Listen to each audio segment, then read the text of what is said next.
saya hormati Bapak Menko Bidang Pengembangan Manusia dan Kebudayaan, Profesor Dr. Muhajir Effendi, Imam Masjid Istiqlal, Profesor Dr. Kiai Haji Nasaruddin Umar, Imam Besar Masjid Al-Akbar Surabaya, Profesor Dr.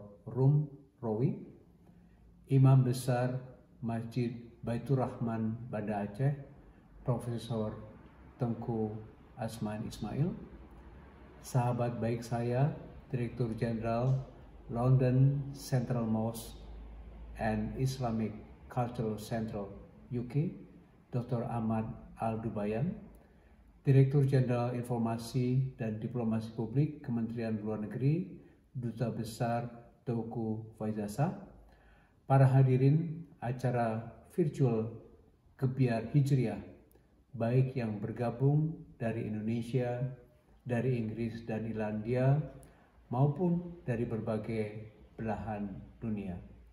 Assalamualaikum warahmatullahi wabarakatuh. Mengawali kesempatan yang berbahagia ini, mari kita panjatkan puji syukur kehadirat Allah Subhanahu wa Ta'ala, sehingga kita dapat bersama-sama menghadiri acara virtual perayaan Tahun Baru Islam 1443 Hijriah. Sholawat dan salam kita haturkan kepada Nabi junjungan kita Rasulullah Muhammad Sallallahu Alaihi Wasallam. Saya sangat merasa terhormat dapat bergabung bersama dengan para jamaah mewakili warga negara Indonesia di luar negeri untuk mensiarkan pergantian tahun Hijriah dan memperkuat tali silaturahim. Saya juga merasa sangat gembira karena dapat bersama-sama dengan sahabat baik saya dari Inggris, Direktur Jenderal London Central Mosque and Islamic Cultural Center UK, Dr. Ahmad Al-Dubayan, untuk menyapa para jemaah. Kehadiran beliau menunjukkan eratnya persahabatan masyarakat Muslim antara Indonesia dengan Inggris. Sekaligus pertanda baik, semoga mengawali tahun baru ini, persahabatan yang baik tersebut dapat terus ditingkatkan dan membawa kemaslahatan bagi kita semua.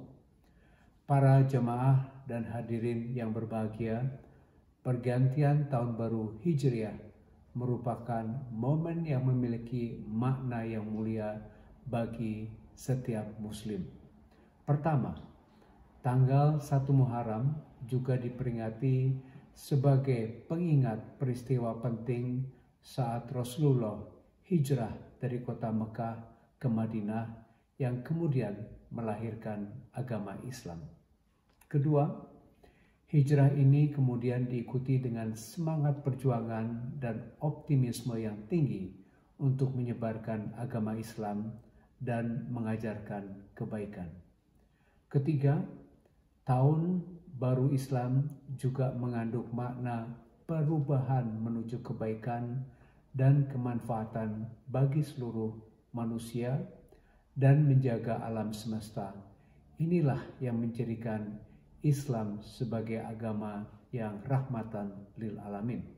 Keempat, terakhir, pergantian baru bagi umat Islam adalah momentum yang sangat penting untuk berkaca diri. Hadirin yang berbahagia, tahun baru ini kita lalui dengan suasana yang prihatin di tengah ujian pandemi COVID-19. Namun, makna mulia tahun baru Islam juga menjadi momentum bagi kita semua untuk kembali berintrospeksi mengenai ikhtiar kita agar kita senantiasa diberi kekuatan dan perlindungan, dan untuk terus optimis bahwa Allah Subhanahu wa Ta'ala akan menjawab upaya kita dalam menghadapi pandemi.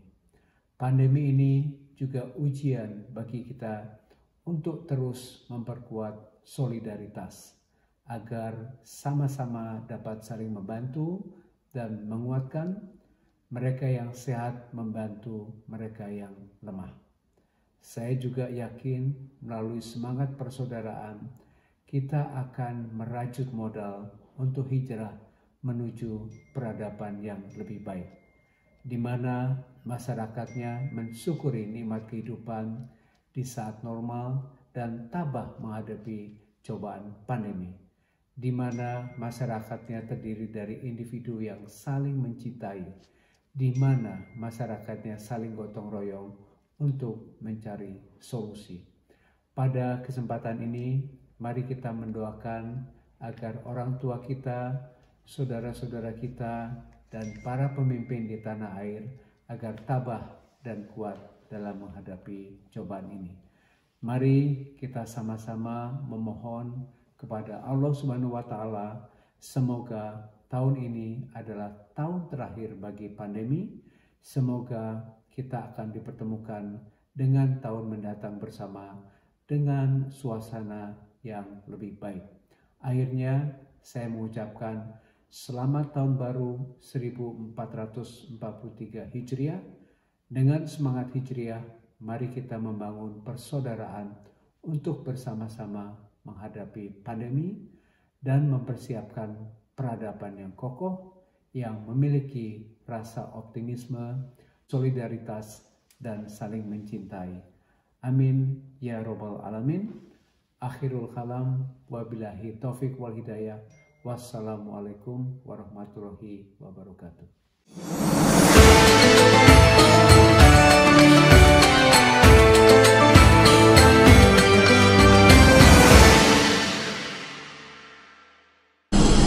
Assalamualaikum warahmatullahi wabarakatuh.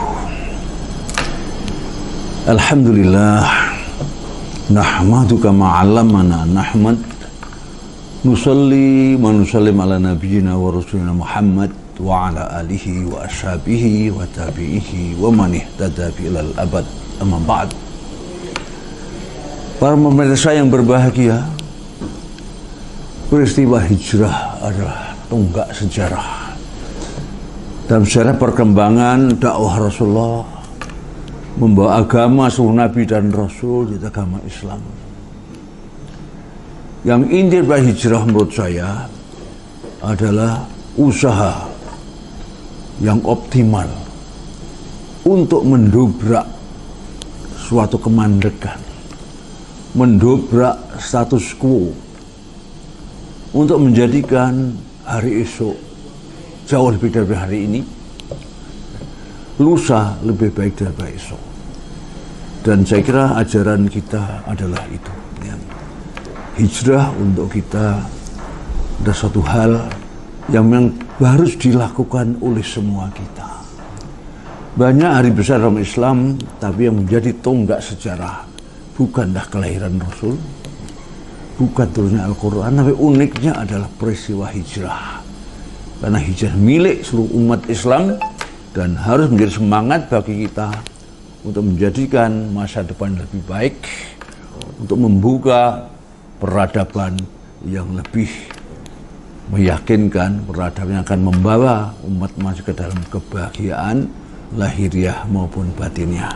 Mas pantasnya lah orang memperingati peristiwa hijrah ini kita selalu berintrospeksi, mengadakan muhasabah dengan apa yang sudah kita perbuat untuk membuat rencana yang tentu tidak akan mengulang lagi kegagalan masa lalu. Dan itulah inti dari hijrah yang harus kita lakukan oleh kita semua, dimanapun kita berada, dalam posisi apapun. Dan insya Allah Allah akan selalu menyertai kita demi kejayaan kita bersama, menjadikan bumi yang insya Allah bumi surgawi, tentu. Wallahu musta'an. Wassalamualaikum warahmatullahi wabarakatuh.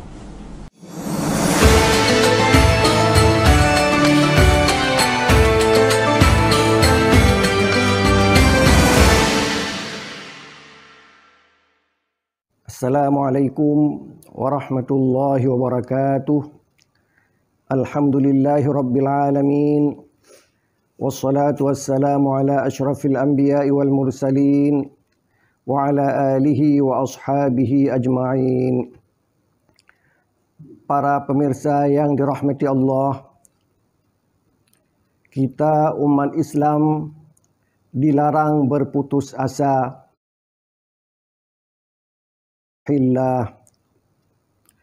Ketika kaum muslimin berada dalam kondisi yang tidak menyenangkan di kota Mekah, di mana Bilal bin Rabah dianiaya oleh majikannya, Nabi Muhammad SAW ketika mengumpulkan orang Quraisy dan dia naik ke atas sebuah gunung, menyatakan bahawa dia sudah dinobatkan menjadi Rasulullah SAW. Langsung Abu Lahab membentak Nabi Muhammad SAW, "Tabban laka ya Muhammad, alihadza jama'tana." Celaka engkau Muhammad, apakah untuk ini engkau kumpulkan kami di sini? Nabi Muhammad tidak menjawab apa yang dikatakan oleh Abu Lahab itu. Kemudian keadaan kaum muslimin terus berada dalam keadaan yang tidak menyenangkan, sehingga Rasulullah SAW memerintahkan para sahabatnya untuk berhijrah ke Ethiopia atau Habasyah. Di sana mereka diterima dengan baik, tetapi juga keadaan mereka tidak menyenangkan. Mereka kembali lagi ke kota Mekah dan kemudian mereka kembali lagi ke Ethiopia untuk berhijrah kedua kalinya. Rasulullah SAW yang berada di kota Mekah merasa tidak enak dalam berdakwah kepada orang Quraisy yang keras itu. Maka beliau pindah ke kota Taif. Mudah-mudahan dia diterima oleh penduduk Taif. Tetapi yang kejadian menunjukkan bahawa dakwah dia juga tidak diterima oleh penduduk Taif. Bahkan Rasulullah dilempar dengan batu.